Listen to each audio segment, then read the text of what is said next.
नमस्कार मित्रों, मैं सुरेंद्र सिंह मिश्र गंगावली यूट्यूब में आपका स्वागत करता हूं।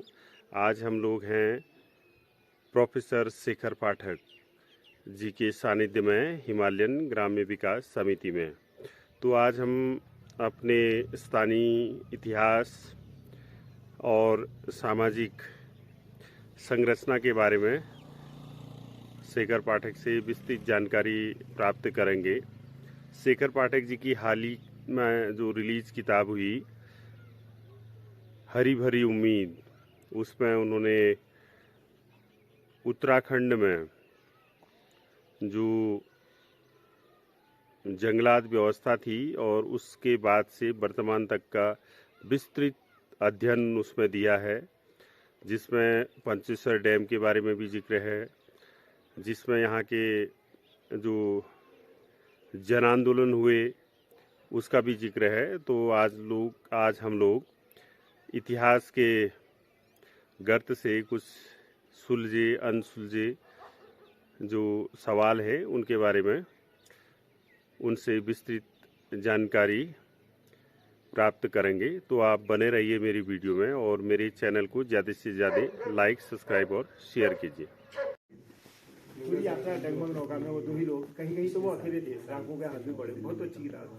तो वो बहुत अच्छा राइटर भी है, आर्कियोलॉजिस्ट तो हैं। अच्छा। कुमाऊं पर उनकी 8-10 रिपोर्ट्स हैं। अच्छा। अल्मोड़े के दफ्तर में जो हमें जो ओटीटी प्लेटफॉर्म उनसे संपर्क भी करना हमको लखनऊ में अभी, बल्कि उनका हम लेक्चर रखना चाहते हैं, अभी वो समय नहीं निकल। कमर्शियल एंटरटेनमेंट वैल्यू ज़्यादा रखने वाली इस तरह का उसमें तो ऐसे करके अल्मोड़ा बसा क्राइम पर हम लोग काम करें। क्राइम मेरे तो ये जो हमारे यहाँ से जो पंत गए उन्हीं में से रिसर्च करते हैं। इससे पहले का आपको कुछ टॉपिक पता है जो ये लोग ये पहले महाराष्ट्र से हुआ ना कि जब 2-3 तरह का हुआ कि मिडिवल टाइम्स में जो अपहीवल हुए पूरे खास करके से उत्तरी भारत में और कुछ एडजॉइनिंग दक्षिणी भारत में, महाराष्ट्र की तरफ जाता था, क्योंकि नॉर्थ से जो साउथ के लिए रास्ता जाता था बेसिकली वो बिना राजस्थान बिना महाराष्ट्र जाए हुए आप नीचे को नहीं जाते।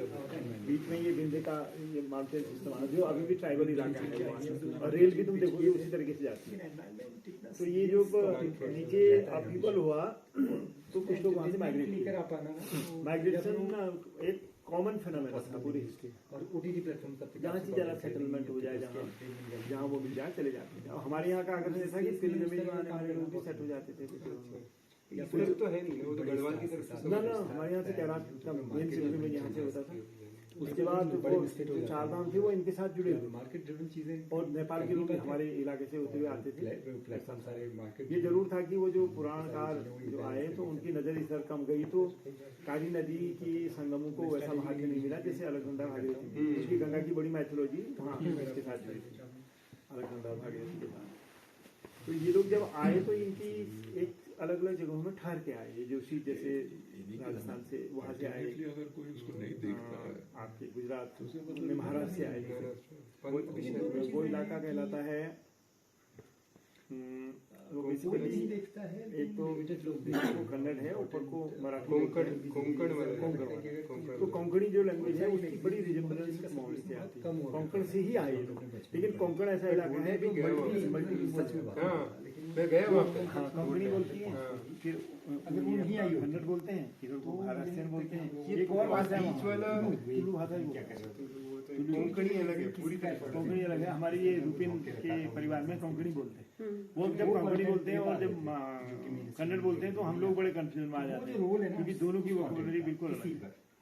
कोंकणी में बहुत सारे शब्द जो हैं उधर के कोस्टल उसके लिए तो समझना है डेफिनेटली ये तो यहाँ से वो आए, उनका स्टॉप ओवर भी है। एक तुम लोगों को तुम्हें याद होगा फील्ड में काम कर रहे हैं तो आपको एक ध्यान में रखनी चाहिए कि मास्टर्स तक आपकी अप्पा बी पंत करके एक राजदूत है वो इस तरह से भारतीय, होगी कि पूरा तो महाराष्ट्रियन पंत पूरी आबादी आती है। और ये जो गुरु अपने ये इनमें से भी पंत थे ना, पंत प्रधान नाम तो महाराष्ट्र से ही आया ना। हाँ, पंत प्रधान को वहाँ के बड़े बालकनी क्या था। छोटा सा भी तो ये आए स्टॉप ओवर करके यहाँ रॉयल रोल बड़े गजब का होता है सोसाइटी। तो यहाँ की कहानी ये है कि जो उत्तराखंड था बेसिकली वो अंग्रेजियों का भाग होते हैं। ये लंबोछड़िया है, ये नहीं वो माइग्रेशन वाली है। देखिए बहुत बढ़िया चिड़िया है, बहुत ही हल्ला करती है, बहुत हल्ला। खाना है ना अभी जूठन है, जूठन खाने आते हैं। का बड़ा था, फिर के बाद यहाँ पंत प्रभाव था, तो उनकी लंबी कहानी है। प्रामाणिक होती नहीं, उससे प्रामाणिक भी नहीं मान सकते हैं। तो वो चला, बहुत सारे उनको उसमें क्या मजबूरी है कि उसको लोगों के पास जाना कार मार डाला गया उनको। अभी रवि शेरगिल सिंगर है, नाम वही उपराणा रह गया और पंथू का। रवि शेरगिल काफी पॉपुलर सिंगर है, लेकिन तो वो अब हाँ, अब जैसे ये होती थी किंग मेकर्स कौन अलग मिजाज का एक सिंगर है जिसको तो ब्राह्मण्स इस वजह से Brahmins and Dalits were not entitled for लेकिन उससे पहले हमारे यहाँ क्षत्रिय राजा रवि शेरगिल भी राजा थे। कोल और किरात का जो कोल जो हुए सबसे पुराना, सबसे एंशिएंट ग्रुप हुआ ह्यूमन क्वेश्चन था, जिसको तुम एंथ्रोपोलॉजी में मंगोलोइड निग्रोलोइड यानी कि जो निग्रोवंशी इसलिए कहा जाता है ना कि सबसे पहले वही सबसे मूल वो रहा होगा, मतलब होमो सेपियंस का सबसे प्रारंभिक संस्करण। फिर वो आके अलग अलग लोगों से आए, फिर उसकी जैसे कहते हैं नियंत्रण से वो मिला और वो क्या बोलते हैं इरेक्टस अलग अलग उनसे इनका इंटरेक्शन हुआ।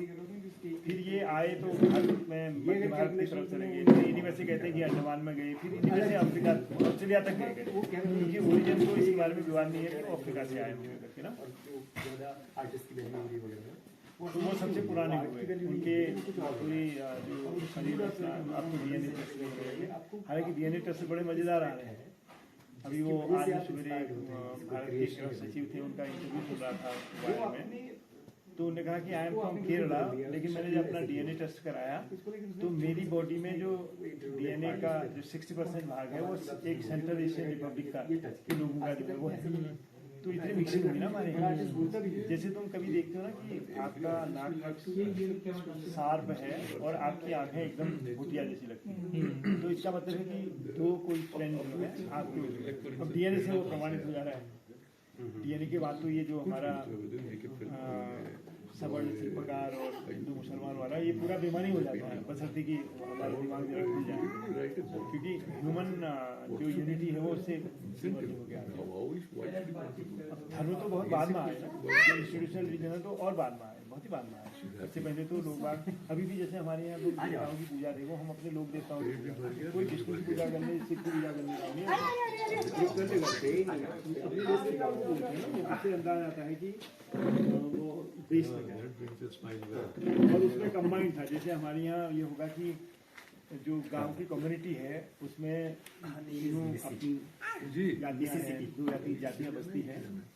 जैसे गंगनाथ है तो गंगनाथ के लिए कोई एक जाति उसके स्वामित्व का ऐलान नहीं कर सकती ना, उसको शिल्पकार की उसके यहाँ पूजा करते हैं, हम पटकुड़ा के ब्राह्मण भी करते हैं और हाट वाले भी करते हैं। ऐसी गुल्ल है, गुल्ल की बहुत बड़ी विस्तार है गुल्ल का, हालांकि गुल्ल की कहानी रॉयल फैमिली से जुड़ी है।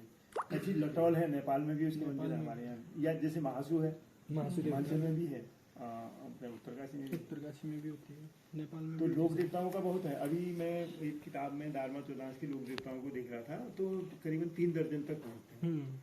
और हिमाचल में जो अभी दशहरा हुआ था, तो दशहरा तो रघुनाथ का हुआ, लेकिन जो देवता डोलियाँ आई थी 635 या 45 देवताओं को निमंत्रण दिया गया था। उस दिन जिस दिन खबर आई मेरे पास 450 देवता आ गए थे, 450 देवता, उतने ब्लॉक प्रमुख नहीं हुआ। और वो उनका इतना प्रभाव हमारे यहाँ भी ना, हमारे यहाँ जब जागर लगता है तो मैं पता नहीं सैम के मंदिर की जागर की याद नहीं, उसमें जब देवता नाचने वाले आते ना तब पता चलता था कि छूमल है, गन्नाथ है, फलाना है, और फिर कुछ इनके असिस्टेंट होते थे, हाँ वो सब आते थे। तो ये उस डाइवर्सिटी को दिखाता है जो फ्यूज हुई होगी ना। बल्कि हमारे यहाँ था कि जब भंडारी गोला का पूजा होती थी तो हमारे वो थे भिलूर के दिवंदा, उनका भी एक देवता होता था। तो बड़ा हमें बचपन में समझ में नहीं आता था, वो उसके लिए तो बकरी कट रही, दूसरे देवता के लिए मुर्गी कट रही। तो वो जो सोशल स्ट्रेटिफिकेशन था, हाउ इट वाज रिफ्लेक्टेड और रिपीटेड और रिप्रेजेंटेड इन डिवाइन हायरार्की, तो हालांकि किसी ने उस पर काम नहीं किया। जो मनुष्य का जैसा जो स्ट्रेटिफिकेशन है वो देवताओं में भी, और उस वहाँ वो खीर बनी, यहाँ खिचड़ी बनी। तो समझ में नहीं आई इस तरीके का से, हो सकता है ब्राह्मणों ने इसको रचा हो अपना। खीर मतलब थोड़ा सुपीरियर माने कि जो नियंता समाज का जो हिस्सा होगा वो अपने तरीके से ट्रेन करता होगा ना, और ब्राह्मणों का वर्चस्व था ही ना, वो किंग मेकर नहीं थे, लेकिन और षड्यंत्र तो सब कर रहे थे। अब जैसे उपराणा में जो षड्यंत्र हुआ वो तो पंथ और उपदेवियों की लड़ाई था, उसमें तो और कोई शामिल ही नहीं था। और मारे भी गए होंगे तो सारे बिना हाथ के मारे गए। और फोकलोर में इसका बहुत ही विद्वान है, वहाँ गढ़वाल में भी था, जैसे वो जो वो हैं अपने खंडूड़ी हैं और डोभाल हैं, उनकी बहुत प्रतिद्वंदता थी। अल्मोड़ी में जैसे जोशी की बड़ी प्रतिद्वंदता थी। जोशी में माने झिझाड़ के जोशी बसे दना के जोशी। तो झिझाड़ के जोशी जो थे वो इतने प्रभावशाली, PC Joshi, comrade PC Joshi झिझाड़ के जोशी में थे। Harshdev Joshi one of the मतलब जिसको कहेंगे कि बहुत विवादास्पद भी उनको बनाया गया, लेकिन बहुत जबरदस्त व्यक्ति रहा होगा वो। मुरली मनोहर जोशी नहीं, मुरली मनोहर जोशी तो ये इधर के हो गए। ये तो ऐसे व्यक्ति नहीं है ना, ये तो आरएसएस ने बनाया इनको। नहीं, ये हुए तो झिझाड़ से। हाँ, झिझाड़ के हुए। नहीं, ये झिझाड़ के नहीं हुए, इनका हुआ ये जहाँ पर जोशी वाले भी है, जोशी खोला हो, हाँ जोशी खोला हो सकता है हो, लेकिन PC Joshi, comrade PC Joshi तो झिझाड़ के। तो हर्षदेव जोशी जो अंग्रेजों के आने के समय, गोरखों के आने के समय, मतलब वो किंग मेकर थे, बहुत बड़े जनरल थे और बहुत जबरदस्त पर्सनैलिटी रही होगी उनकी। हर्षदेव जोशी सेनापति भी रहे। उनके पिता शिवदेव जोशी भाबर में यहाँ के मतलब कुमाऊं के राजा के सेनापति थे और उनका मर्डर, वो बड़ी इंटरेस्टिंग कहानी है। तो उनको झिझाड़ माने चंपावत में जब चंदों का ओरिजिनल राज्य था, उसमें झिझाड़ गांव के ये जोशी हुआ करते थे। जब अल्मोड़ा राजधानी बनी तो ये लोग भी शिफ्ट हुए, तो अल्मोड़ा को झिझाड़ का मोहल्ला था और वो अभी भी चर्च के वहाँ पर। हमारे इस उपराड़ा गांव से जो भटके गए उन्हीं में से वो तारक रत्मान साहब थे, जिनकी लड़की पाकिस्तान के पहले राष्ट्रपति पहले पत्नी बनी वो उसमें। और अगर वो पंतु के गांव में पैदा होती तो इतनी और पैदा हुई होंगी यहाँ लड़कियां, कोई स्कूल नहीं जा सका, क्योंकि कोई भी ब्राह्मण परिवार अपनी लड़की को पढ़ाने के लिए कोई एक सिंगल, जिसको कहेंगे कि ईंट भर भी कोई खिड़की उनके दिमाग में नहीं खुल रही थी कि हम अपने लड़की को पढ़ाएं। इसलिए जो पहली पोस्ट ग्रेजुएट बनी वो हमारी वो बनी, जिसको कहेंगे गंगोत्री गर्भयार पीजी उन्होंने किया। और सबसे पहली जो ग्रेजुएट बनी वो अल्मोड़ा में लक्ष्मी टम्पा में, क्योंकि अल्मोड़ा के ब्राह्मण तो भेज नहीं रहे थे और उनका तो भेजने का सवाल ही नहीं था ना। तो इस और दूसरा दो बड़ी घटनाएं हुई कि अल्मोड़ा में जब एडम्स कॉलेज खुला, फिर रामजी इंटर कॉलेज खुला, तो पहली बार स्त्री शिक्षा और सर्व शिक्षा के लिए दरवाजे खुले। कोई भी उसमें ये ठीक है कि बहुत माइक्रोस्कोपिक माइनॉरिटी ही स्कूल में जा सकी होगी ना, बहुत कम लोग गए होंगे, लेकिन अगर एक खरी पट्टी का एक टंटा परिवार वहाँ से पढ़ के निकल गया है, दो लड़कियाँ वहाँ से पढ़ के निकल गई है, एक नीमा खान वहाँ से एडम से पढ़ के निकल गई है, एक यही लड़की जो पाकिस्तान के पहले प्रधानमंत्री की पत्नी बनी इरीन पंत। तो ये एक शुरुआत है, तो बड़ी बड़ी थी ना शुरुआत, लेकिन ये तो लड़कियों के लिए तो शिक्षा कहीं खुलने का दरवाजा था ही नहीं। और अल्मोड़ा में भी बहुत कम उम्र में वो अपनी बेटियों की शादी कराते थे, और लड़कियों को इलाहाबाद, लाहौर, बनारस, कलकत्ता कहीं भी और लंदन, बीडी माली चित्तू को लंदन में जा गया, बीडी सलवार को लंदन में जा गया, हालांकि वो लेट मतलब लगभग अर्ली या मिड 20th सेंचुरी हो गया। और फिर ये जो माइग्रेशन हुआ, ये लोग फिर जो प्रभावशाली लोग अपने छोटे छोटे जगहों पर थे वो अल्मोड़ा में प्रभावशाली, वहाँ श्रीनगर में बन गए प्रभावशाली, और ये लंबे समय तक फिर ये प्रभाव ऐसा रहा कि अब तक चला आ रहा है उस लिहाज से अगर देखें। क्योंकि जो शिक्षा से जो ताकत मिलती थी, ठीक है कि माइग्रेशन ये वो तो अपनी जगह पर है, शिक्षा से वो समुदाय वो जिस तरीके से पावरफुल होता था वो उतना बिजनेस से नहीं।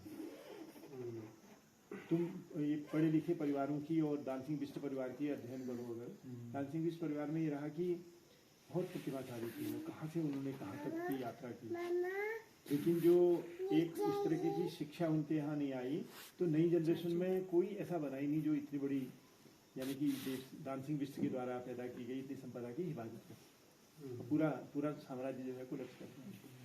हम थोड़ी अर्निंग किया उस व्यक्ति ने, और कितने मदद की उन्होंने, स्कूल खोल के अपने माता। अब देव सिंह बिष्ट का नाम तो हम सब जानते हैं जिन्होंने नौकरी की या जिन्होंने पढ़ा, लेकिन जिस व्यक्ति के कारण देव सिंह को जानते हैं उस बेटे के कहीं कुछ भी नहीं है, कहीं उसका मेमोरियल नहीं है। दानसिंह बिष्ट का कहीं कोई मेमोरियल नहीं। दानसिंह बिष्ट की चीजें खोली उन्होंने, दानसिंह ने अपने पिता के नाम खुला ना, सब पिता के नाम से किया। देव सिंह, सरस्वती, बेड़ीनाथ का कॉलेज, उसके बाद स्कॉलरशिप भी उन्होंने। ये तो लकड़ी के बहुत बड़े कारोबार थे। हाँ, लकड़ी के तो हो ही, लकड़ी का तो क्लाइमेक्स हुआ ना, उससे पहले तो शुरुआती उन्होंने कबूतरी देवी का उनका गांव एक ही हुआ ना, तो वहाँ से आए, नेपाली ओरिजिन होगा, उस तरफ से भी इधर आते थे बहुत सारे लोग, घी के व्यापार करने का सीखते तो हम उसी बीच वर्ल्ड वॉर फर्स्ट और सेकंड के बीच में वो व्यापार को फैलने का मौका मिला। इधर से जो पिथौरागढ़ के व्यापारी थे, जैसे खरकवाल, जैसे पोनेठा, जैसे ये हमारे क्या वो चंडा के गाँव से जो पाटन, तो इन लोगों का ये सब व्यापारी लोग थे। तो तुम ये कल्पना करो कि 1 लाख गुड़ की थैलियाँ आ रही हैं, और एक गुड़ की थैली में उस जमाने के अनुसार अगर 1 रुपया का मार्जिन होता है तो तुम लगा सकते हो कि मार्जिन कितना बड़ा होगा।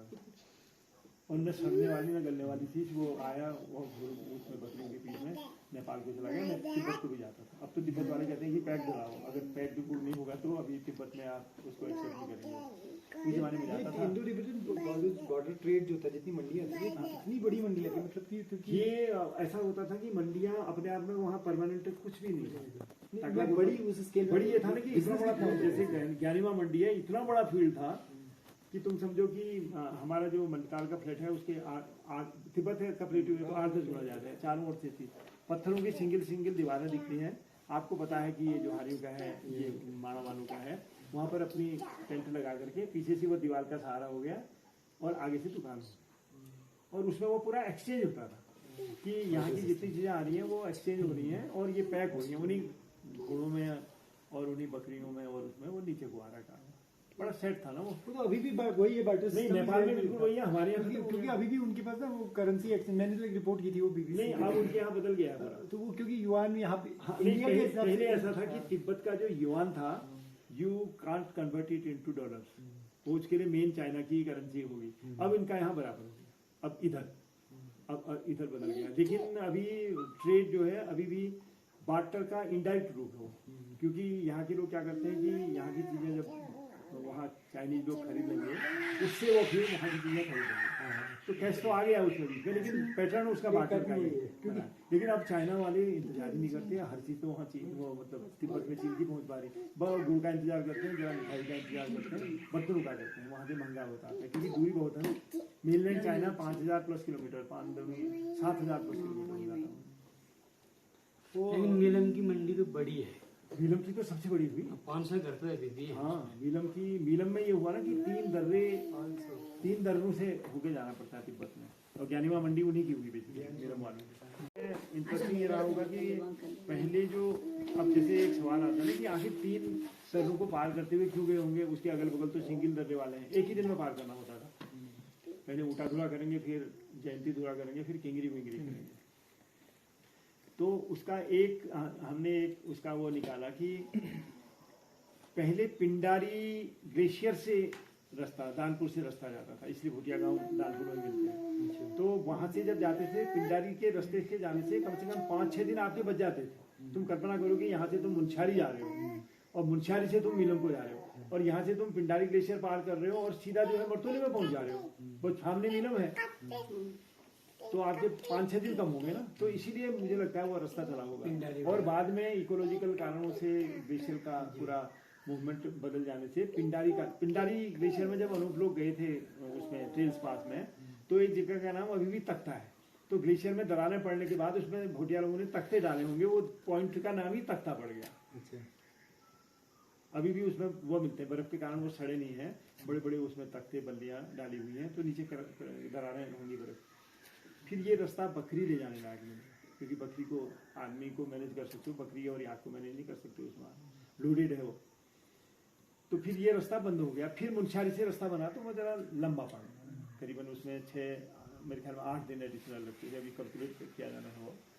और वहाँ से एक दिन में जब वो मीनम से आगे जाते थे तो एक डोंग एक जगह आती है, उसके बाद एक ही दिन में उनको 1 बजे रात उठ करके अपने इतने, क्योंकि बकरी के साथ आपका पूरी स्पीड बड़ी स्लो हो जाती है, तो पहले ऊटाधुरा पार किया, वहाँ से एक रास्ता गढ़वाल को गया, लेकिन आप गढ़वाल को टोपी ढोंगा को या मलारी के लिए नहीं गए, आप आगे को गए तो उसमें एक गंगा पानी एक जगह आती है। गंगा पानी के बाद फिर ऊपर को गए तो फिर एक जैन धुरा आया, वो करीबन 17,500। फिर एक डिप्रेशन में जाओगे करीबन 500-700 फीट नीचे, फिर अल्टीमेट किंगरी विंगरी ला आया, किंगरी विंगरी पास आया। किंगरी विंगरी पास करके फिर एकदम स्लोप है तिब्बत की तरफ, तो उसमें तुम ज्ञानीवा मंडी में पहुँच। ज्ञानीपा का ट्रेड तो फिर 62 के बाद हुआ ही नहीं। नहीं, उसके बाद 60 में ही लगभग बंद हो गया। 62 कोई भी ट्रेड फिर हमारे मंथ में नहीं हुआ। अब एक देखने की बात यह है कि जो ताकलाकोट हुआ कर्णाली घाटी में, उतने में ही कर्णाली घाटी पड़ती ना।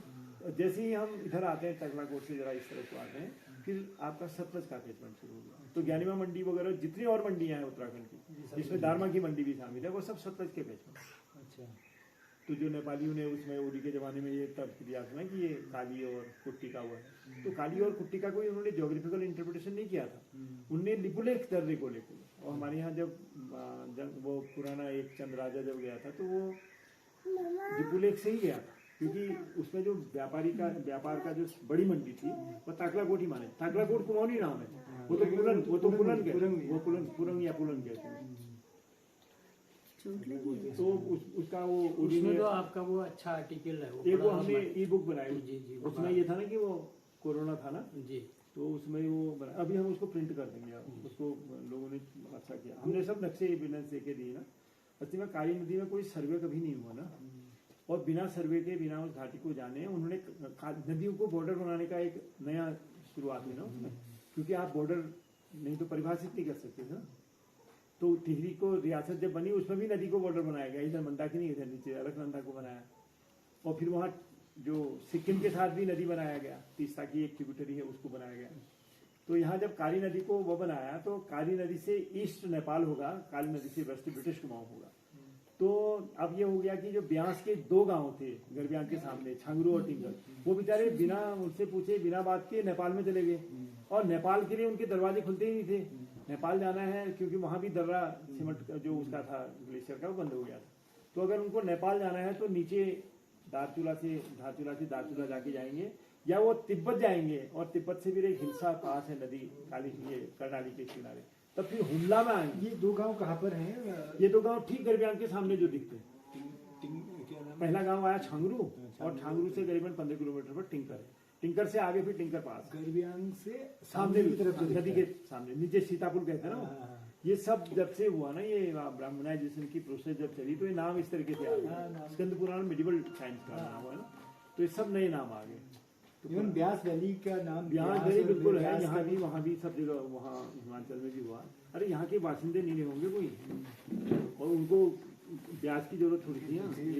ये तो सब, क्योंकि ये प्रभावशाली जगह है ना। तो जो भी वाइल्डरनेस के लिहाज से अट्रैक्टिव जगहें थी, वो हर इंस्टीट्यूशनल धर्म चाहता था कि वो उनकी छत्र छाया है। कैलाश में ऐसा नहीं हुआ, तो कैलाश में अभी भी 4 धर्मों को मानने वाले लोग एक साथ चलते हैं, बड़े मजे से चलते हैं। कौन से 4 धर्म? सबसे पुराने बौद्ध धर्मों को मानने वाले हो गए, फिर हिंदू हो गए, बौद्ध हो गए, जैन हो गए। जैनों के जो पहले तीर्थंकर हैं, उनके वहीं देहांत होने की वो कहानी मानी जाती है। वो करीबन 2500 साल पुरानी लगभग बात मानी जा सकती है। तो अष्टपाद करके एक जगह है दक्षिण में, माउंट कैलाश के साउदर्न स्लोप में, तो वहाँ पर अभी भी जैन लोग आते हैं। जैन लोग परिक्रमा नहीं करते हैं, वहीं तक जाते हैं। बोनपा लोग एंटी क्लॉकवाइज, हम एंटी क्लॉकवाइज कहते हैं नॉर्मली, मतलब उनका लेफ्ट हैंड जो है वो कैलाश की तरफ है। हिंदू और बौद्ध जो परिक्रमा करते हैं, उनका राइट हैंड जो है वो माउंट कैलाश की तरफ रहेगा, यूँ करेंगे।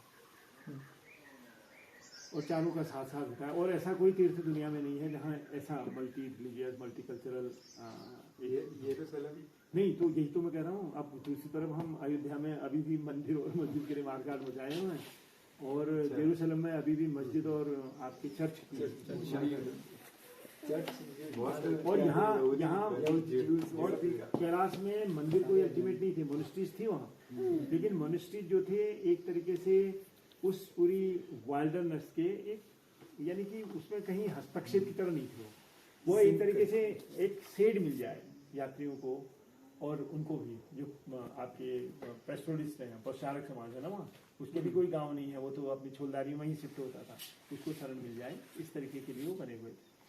मैं जब ये वाली मैंने इंडो टिबेटन बॉर्डर ट्रेड पे जो रिपोर्ट की थी BBC के लिए, उसके लिए मैंने काफ़ी लोगों से वहाँ बात की थी। तो एक आदमी ने जिक्र किया, कुटी गांव का होता, लक्ष्मण सिंह कुटियाल उसका नाम था।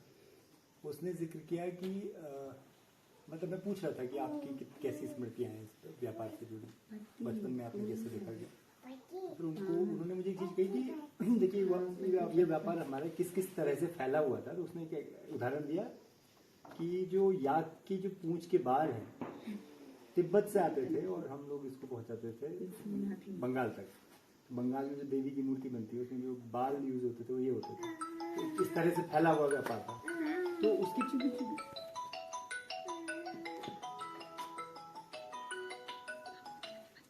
तो उसकी एक आदमी खलल रहा उसकी जो व्यापार का जो स्केल में पूछ रहा हूँ कि जैसे एक बार एक और भी मतलब उस यात्रा में कई तरह के किस्से सुन रहे थे। तो एक गरबियान गांव के लिए बात कर रहा था कि वो इतना प्रॉस्पेरस गांव था कि जिस दौर में 16 दिन अल्मोड़ा पहुंचने में लगते थे उस दौर में वहाँ कांच का इस्तेमाल हुआ इमारतों में। तो प्रॉस्पेरिटी का सिंबल था कांच का इस्तेमाल। उस टेरेन में कांच का इस्तेमाल उन्हें लेकर जाना पड़ेगा। इतनी नाजुक चीज है कि आप और ज्यादा घोड़े खच्चरों में 36 से 39 सन के बीच में तो नारायण से मना उसमें कांच में हाँ और सब टनकपुर से गया। कांच भी अपना में मतलब एक तरह से कांच भी एक ऐसी प्रॉस्पेरिटी का सिंबल हो सकता है। मुझे वहाँ उनसे बात करते हुए लगा कि अच्छा कांच भी तो नाजुक चीज है, अगर उस टेरेन में जा सकती है तो वही लेके जा पाएगा जिसके पास पैसा होगा या मतलब जो प्रॉस्पेरस होगा सामान। असली में ट्रेड उस दौर में मतलब मिडिवल टाइम्स में ही बहुत फैला था। उसका बड़ा कारण उसके मतलब बहुत सारे कारण हैं। एक बड़ा कारण उसका ये था कि पश्चिमी तिब्बत की फूड हैबिट राइस सेंटर्ड। ये बड़ा आश्चर्यजनक है कि जो चावल पूरे तिब्बत में कहीं नहीं हुआ है वो आगे उनके फूड हैबिट का पार्ट कैसे बना, इसका कोई एप्रोप्रिएट उत्तर नहीं है। एक उत्तर ये है कि चाइना से ही हमारे यहाँ चावल आया है, मतलब साउथ ईस्ट एशिया में इस तरीके से फैला, बंगाल और इस तरीके से आया है। तो अब पूरे हिमालय क्षेत्र में एडजॉइनिंग जो पार्ट है तिब्बत के, वहीं से चावल जो है तिब्बत गया। आसाम से लेके यहाँ पंजाब कश्मीर तक वो चावल जाता है वहाँ। अब जब चावल वहाँ हो गया तो फिर उससे पहले ये हुआ कि हमारे जो हाईलैंड वो तो पूरे पस्टोरिस्ट थे तिब्बत वाले और उसी से जुड़ते थे वो। और बाद में जब हिंदुस्तानियों से या साउथ ऑफ हिमालय वालों से उनका संपर्क हुआ और नॉर्थ ऑफ तिब्बत वालों से उनका संपर्क हुआ, तब उनके मन में पहली बार आइडिया ऑफ बार्टर आया। तो बार्टर ट्रेड शुरू, जो आपके पास सरप्लस है वो आप एक्सचेंज करेंगे, जो उनके पास नहीं है। उनके पास अनाज नहीं था और उनके पास और चीज़ें नहीं थी। अब हमारे जब भूटिया समाज आगे बढ़ने लगा उस जमाने में, और जो भी मल्ला दानपुर के इधर के लोग थे, तो उनको ये लगा कि ये जो खेती है हमारे लिए पर्याप्त नहीं है। खेती के बाद उन्होंने फिर कुटीर उद्योग शुरू किए, चाहे रिंगाल का हो, चाहे भांग का हो, चाहे ऊन का हो। इससे भी लगा कि अभी भी पूरा पड़ नहीं रहा है, ऐसा हाईलैंडर्स को महसूस हुआ। फिर हाईलैंडर्स तिब्बत जा पा रहा है। तो इन तीन चीज़ों से मिलकर उनकी इकोनॉमी बनती है। पार्शियल एग्रीकल्चर उनका नीचे के गाँव में, और भूटिया लोग ये अकेले हमारे यहाँ हैं जिनके 3 सेट्स ऑफ विलेजेस कम से कम होते थे। 2 सेट तो होते ही थे। तो एक उनका समर विलेज होता था, एक विंटर विलेज होता था, एक इंटरमीडिएट विलेज होता था। कभी कभी इंटरमीडिएट विलेज जैसे मुंशियारी था, वह एक तरीके से स्टोरिंग होता था वहाँ, ताकि जो ऊपर से ला गए हैं, जो नीचे से लाए हैं। अब इस बार मान लिया पूरा ऊपर से आप मान लिया 200 क्विंटल अफरक लेके आए, अब नीचे के लिए पूरा नहीं गया, ऊन की ज़्यादा मांग है, अफरक बाहर जा रहा है, ऊन हल्द्वानी की और इधर बागेश्वर की मंडी में जाना है तो वो नीचे जा रहा है। तो इस तरीके से इंडो तिब्बत ट्रेड बढ़ा। और इंडो तिब्बत ट्रेड के लिए जो रास्ते बने, जो जिसमें भेड़ और बकरी और याक सबसे इम्पोर्टेंट आइटम थे, इनका मल्टीपल रोल था ना। वही ऊन आपको, वही भेड़, वही याक आपको ऊन दे रही है जिससे आप इतनी चीजें बनाते हो, टेंट से लेके वो थुलम तक और वो तक। वही भेड़ आपकी कैश क्रॉप भी है, मर गई तो ड्राई मीट भी बना रहे हो, आपका पूरा फूड। वो वही ट्रांसपोर्टर है, यानी कि 8 से लेके 16 सेर तक जो है एक बड़ी बकरी अपने पीठ पर ले जा सकती है। 2 करवज होते थे और उस करवज का सिस्टम इतना एडवांस था कि हर भोटिया के कोट में कम से कम 10 या 12 सुइयां और वो लगे रहते थे। पुरानी फोटो देखोगे तो उसका कारण था कि जहाँ पर भी आपने उसको खोलना होता था तो उनकी पूरी डोरी निकाल के आप उसको खोलोगे और फिर उसके बाद करवज को पूरा सिलोगे। उसमें कोई बटन या कुंतुरा सिस्टम नहीं था, इसलिए कि उस टेरेन में अगर एक भी हिट हो जाता है आपका, वो पूरा चला गया। वो सिला होगा तो गिर भी जाएगा तो आप उसको ले आओगे, कोई चीज़ बर्बाद नहीं होगी, चाहे वहाँ से नमक आ रहा हो, चाहे यहाँ से राशन जा रहा हो। तो इस तरीके से करवज का पूरा सिस्टम हुआ और उसको कुंचा सिस्टम कहते थे, जो कैरवा उनके जाते थे। अब तिब्बत जब वो चले गए तो यहाँ से वो ले जा रहे हैं राशन, पानी, बर्तन, मिठाई और बहुत सारे कपड़ा, कॉटन बहुत जाता था यहाँ से, और वहाँ से ऊन आ रहा है, वहाँ से जो है सोना आ रहा है, सुहागा फिर बाद में बहुत बड़ी मात्रा में आने लगा। और शंकराचार्य के ज़माने में शायद मुझे लगता है कि हमारे यहाँ ऐसा इंट्रोडक्शन हुआ कि दक्षिण की सुपारी और दक्षिण का कोकोनट हमारे यहाँ इंट्रोड्यूस हुआ, और हमारा जो याक की जो पूछ का बाल है वो एक सेक्रेट आइटम के रूप में पूरे वहीं बंगाल नहीं, वो यहाँ तो पूरा हर मंदिर में तुम तिरुपति भी जाओगे आज भी अब भगवान जी की आप आगे भगा के आ रहे हो, या तो मक्खियाँ भगा रहे हो या अगर धुआं है उसको भगा रहे हो, उसके लिए उसी को इस्तेमाल करें। हमारे घरों में भी तुम ख्याल करो ये भी है ना, याक की राखी थी। और भाई पंजाब में भी तो वही करते हैं जो उसके ऊपर ऐसे ऐसे करते हैं। गुरु नानक पूरा गुरु वो सेक्रेट उसको वो मिल गया ना, उसको एक सेक्रेट हैसियत मिल गई आइटम। और गुरु नानक देव ने भी ट्रैवल किया था यहाँ, और वो तो वहाँ भी मिलता है, और जगह भी है, वो यूरोप में भी उसका कोई ना कोई रूप है, वो शायद और ज़्यादा किसी और सॉफ्ट एनिमल की उसको इस्तेमाल करते हैं। तीसरा जो है बकरियों के साथ ये हुआ कि कैस्क्रोप तो था ही, वो ड्राई मीट बनाने का रिवाज था बहुत ज़्यादा में, पीट खा रहे होंगे वो, बड़ा स्वादिष्ट होता है वो, क्योंकि उसमें उसका पूरा अरोमा होता है ना कि नीचे आप जूनिपर की लकड़ी जला रहे हो, ऊपर वो सूख रही है, तो उसका पूरा मसाला उसमें जाता है और उसकी पूरी जो गंध है अरोमा है वो उसमें जाता है। और ये पूरे हिमालय में और पूरे सेंट्रल एशिया में ये रिवाज है। और जैसे मान लिया आज आपके हिमचितवा ने 8 बकरियों के गले से खून बकरी मर गई, अब क्या करो, उतना खा नहीं सकते हो, तो ड्राई करने का रिवाज। और भुटिया लोगों की एक और विशेषता है, वो रागासाना नहीं बनाते हमारे तरफ, कालिका मंदिर वाले रागासाना बनाते हैं ना, हाथ आतड़ियाँ वगैरह भी, तो ये लोग रागासाना इसलिए नहीं बनाते हैं कि they always skin the animal, और वो उसकी खालड़ी एक बहुत बड़ा ट्रेड आइटम होता है। खालड़ी घर में भी अभी भी हमारे कुछ लोगों के घरों में मिल जाएंगी, मंदिर में भी वही रखते थे बैठने के लिए, खालड़ी बहुत बड़ा आइटम था। और जितनी बढ़िया बकरी होगी उसकी खालड़ी, और सैकड़ों साल शेर का तो वो जरा ऑर्नामेंटल आइटम था, बकरी तो एवरीडे फॉर्म में था, बल्कि भुटिया लोगों के यहाँ जाओगे तो बिछाने के लिए वो खालड़ी आपको देती है, यहाँ भी लगते थे। हाँ यहाँ रखते थे, खालड़ी बड़ा अच्छा है। हमारे पास अभी भी है 3-4, उन्हें मैंने रखी है ना 3-4, बैठ जाड़ों में बैठने के लिए बहुत बढ़िया होगी। हमारे यहाँ कालिका मंदिर में मरता था, और पतारवाड़ा में हमारे कुछ पूर्वज जो थे वो स्किनिंग के बड़े एक्सपर्ट थे, और चंपावत में जूता बनता था, तुम लोगों को पता है, अच्छा। पीला जूता, वो चौंतों की आवाज तुमने देखा होगा, बिना उसका, बिना कील का और बिना तस्मे का जूता होता था वो, अच्छा। और उसी से चमड़े से ही सिला होता था वो जूता, यहाँ प्रचलित था। ये सब हैंडीक्राफ्ट हमारे मुनाकोट के बिल्कुल हाँ बगल में मुनाकोट के मड़गांव बगल में। मड़गांव में। और बहुत चौंतों की आवाज करते थे, हम सोचते थे यार ये बाटा की जूते में क्यों नहीं होता है, तो उन्होंने कहा नहीं ये इसी चमड़े में होता है। तो चमड़े की जो टेक्नोलॉजी थी हमारे यहाँ बहुत डेवलप थी। कोई भी एनिमल मरेगा, जैसे जानवर मरेगा, हड्डी तो उसकी वहाँ पर खाद बन जाती थी, खेतों में डालो बाद में उस जगह को उस जगह की मिट्टी को, लेकिन स्किन जो है उसकी उसके काम आती। हलून के काम हमारे यहाँ हल जोतते समय जब वो उसको हल के ऊपर वो रखते थे, तो उसी चमड़े से उसको किया जाता। तुम्हें पता नहीं पुराने भगार देखे नहीं, कुछ भगारों के किनारे जो है वो चमड़े से सिले होते। भुटिया लोगों की जो करवट होती थी बकरी की, उसके नीचे के किनारे बकरी की खाल के बने हुए, क्योंकि उनको हर जगह ढोल और ढोल वो तो हुई, ढोल बनती, और ढोल हर एक का बनता था, यानी कि बकरी की खाल का, जानवर की खाल का, भैंस की खाल का, वो तो कोई वर्ल्ड वाइड है ना, वो जो भैंस की, हाथी के खाल का जो ढोल है वो तो अलग ही किस्म की आवाज देता है। अभी दक्षिण अमेरिका में इन्होंने उसका बनाया, वो वहाँ आसाम में गेंडा की खाल, तिब्बत में याक की खाल के थे, और अलग ही किस्म की आवाज है। और जितनी महीन वो होगी उतना आएगा। जैसे हमारे यहाँ जो वो है वो बकरी की खाल का होता है, और हुड़का सबसे फ्रेजाइल है। हुड़का खाल का नहीं है, हुड़का जो है बकरी की इंटेस्टाइन का है, और वो सबसे फ्रेजाइल यंत्र है, और उसमें जरा सी कम तमीदार होगा वो फूट जाएगा, और उसका मैकेनिज्म जो है डोरी पर है निर्भर। और ये हमारे यहाँ पश्चिमी नेपाल में और उत्तराखंड में बस, और जगह नहीं है, और जगह तो दूसरे फॉर्म है, क्योंकि ये बहुत नाजुक है, और ये स्किन का नहीं है, ये आंत का है बकरी की। तो ये हजारों सालों में ये साइंस टेक्नोलॉजी डेवलप हुई ना। अब जैसे कहते हैं हमारे यहाँ इंडिजिनस नॉलेज क्या होता है, फलाना क्या होता है, अरे ये है तो सही, साइंस चीज तो था ही, उन्होंने अपने तरीके से उसको आगे बढ़ाया। ये नीचे बैद्यराज थे, मुझे याद है हमारे उपराणे में इतने बैद्य थे।